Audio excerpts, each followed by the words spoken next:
I think it switched a lot of people's opinion from, oh my god, this poor girl, she's having allergic reactions from contact with water, to, oh my god, this bitch is asking for money. I don't think I even considered at the time of making the decision to go private, like how many sleepless nights I would have from that moment on. Like, it just wasn't even a thing in my mind. You know, when you're told that these bills are going to be large bills and they're going to be coming thick and fast, like, I feel like nothing in this world can prepare you for that. And so I guess you're wondering, like, do I regret it?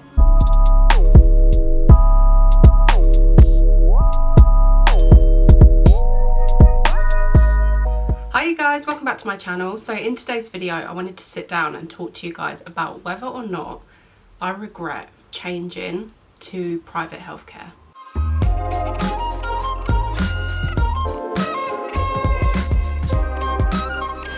If you're new here, then you may not already know my story. So for those of you that are new, let me explain. So I have a very rare skin condition in which I have really severe allergic reactions to contact with water. If you want to learn a little bit more about the actual condition itself, I have loads of other videos on my channel, which I really highly recommend that you check out, and I feel will be slightly better at educating you on the condition itself than this video will.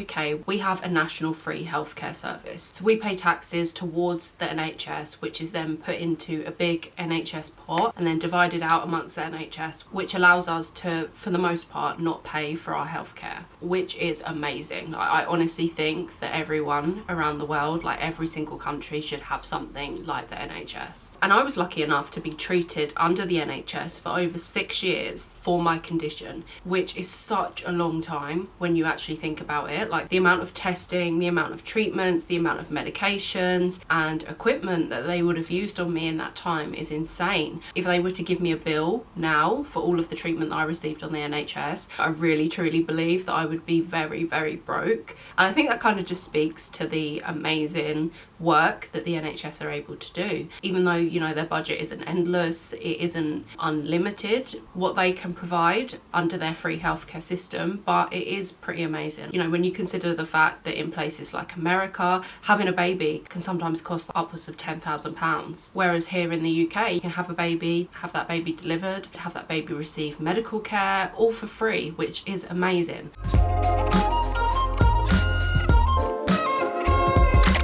For the past like 2 or 3 years of my life, I've kind of reached the point with the NHS where they have reached the end of the road in terms of what they can offer me. The treatments that they can offer are very limited. They obviously can't offer you like the best of the best on the budget that they're working to, but a lot of the time it's good enough, and they manage to cure and help a lot of people from a lot of different conditions. But with my condition, not only are the treatment options limited anyway, but the ones that are available to the NHS are even more limited. So a lot of treatments that can be available for what I have are very expensive because it's a very rare and very poorly understood illness. So I suppose it does kind of make sense that the treatments may cost that little bit more, because it may have cost that bit more to develop these medications or treatments, and they're also not like super highly in demand either, because being allergic to water is rare. So when the NHS doctors told me that I was reaching the end of the treatment road with them, it kind of became a bit of a priority for me to look for other options. Because remember, it's not that there are no more treatments, it's just that they're not available under the NHS. So I was intrigued not only to see what other treatments I could be offered, but I was also actually really eager to find a clinic or find a way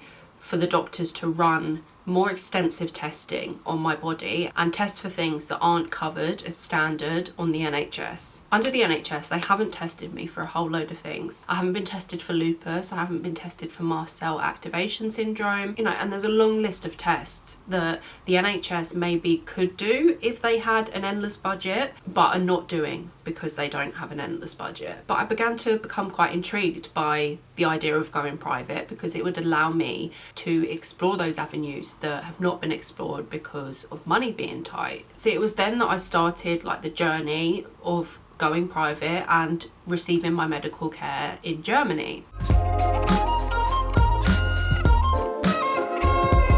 So So if you guys have been following me for a while, then you'll know that my GoFundMe launched around March 2021. And I don't think at the time of launching that, or at the time of taking that step, I realised quite how difficult a journey it really was going to be. At that point, I think I was just super hopeful. I saw all of the possibilities that came with private healthcare. I saw the fact that they would be able to test more extensively. They would listen to my worries and take my instructions a little bit better, because a private clinic would have a lot more freedom. And I think I was really blinded and just excited by the idea that although in the UK I've reached the end of the treatment road, that in Germany maybe I hadn't. And so I guess the real purpose of this video is to sit down and kind of discuss with you how I truly feel now, a year after making that really, really life-changing decision, and whether I feel that I made the right one.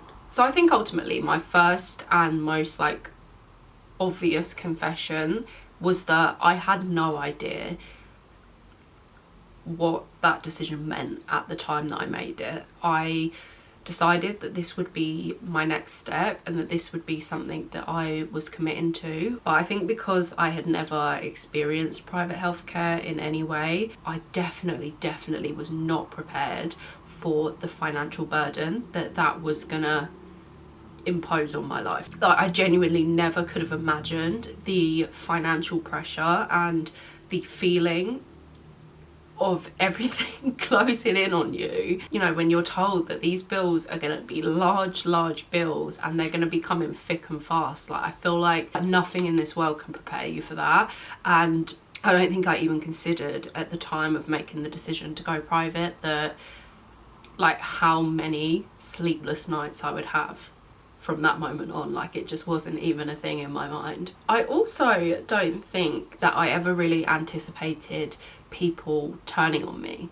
Like, I say it all the time, I've said it many times before, I'm sure I'll say it 1,000 times more yet, but I just have never seen people with other serious illnesses be treated the way that I have now experienced being treated by people online. I don't know if it's because the issue or the condition that I'm talking about is so unfamiliar to so many people, but honestly and truly, I really just never expected people to hate on me the way that they have since I started fundraising. I think it switched a lot of people's opinion from, oh my god, this poor girl, she's having allergic reactions from contact with water, to, oh my god, this bitch is asking for money.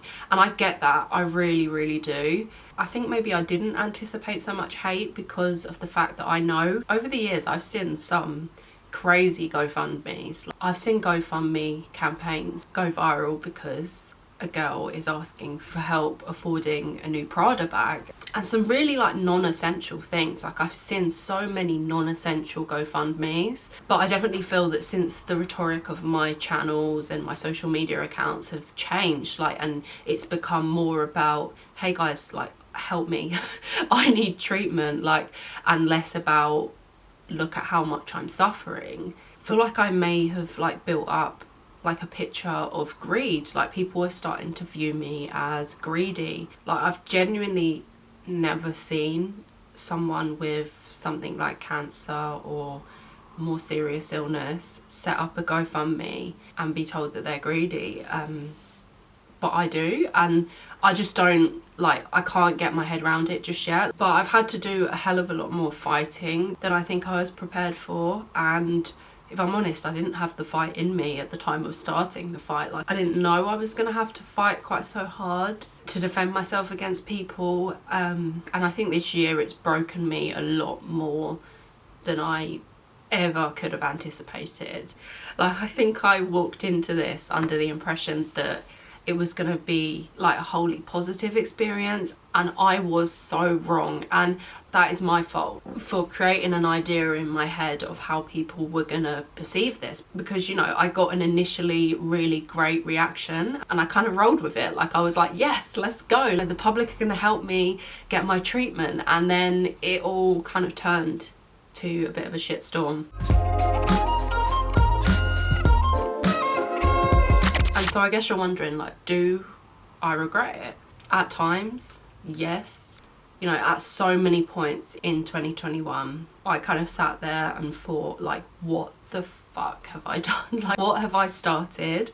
Why have I taken on this much pressure? And can I just give the money all back and just forget I ever even tried to get better treatment? Which I guess is kind of normal. Like, I guess I'm not supposed to have like perfect confidence the entire way through a journey like this, but I definitely have regretted this decision at many points. At times where I'm getting hate, at times where I'm getting called a liar, at times where I'm getting called an attention seeker, at times where I'm just straight up like working so hard to make like educational content that is still on topic of the fact that I need help. Like, it's just been so much, like so much, and I have at so many points just thought like, nope, that I just need all of my energy to cope with my illness and to deal with my symptoms. I guess I feel that I've maybe come to terms a bit with how long of a process and how difficult of a process this fundraising and this private medical journey may be. You know, I, in my mind, have come to accept that if I'm fundraising for the next 5 years, then I'm fundraising for the next 5 years, and that's just that.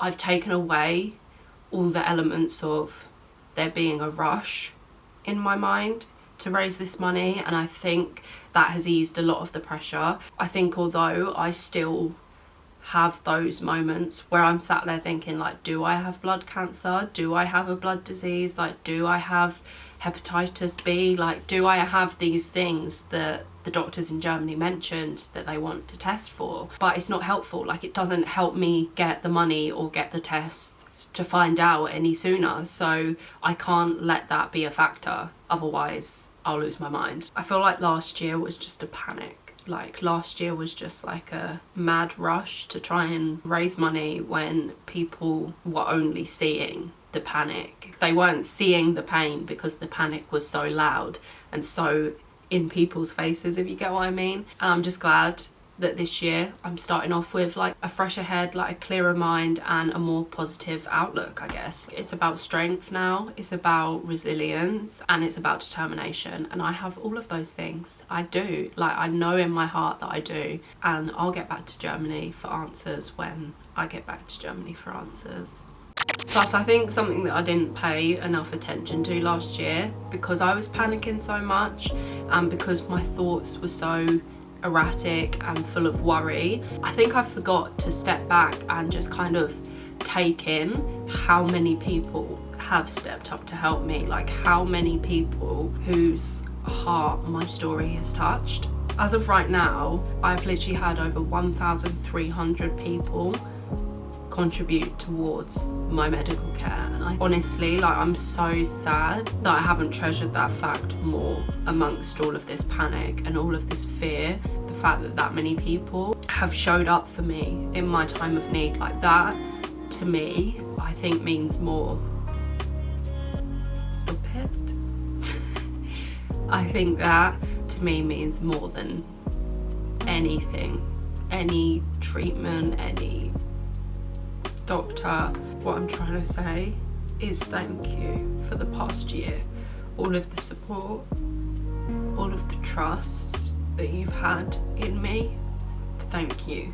Just thank you from the bottom of my heart for having my back, because the idea that I'm walking this road with you guys, like, and not on my own, like, that is literally where all of my strength comes from, like, all of it.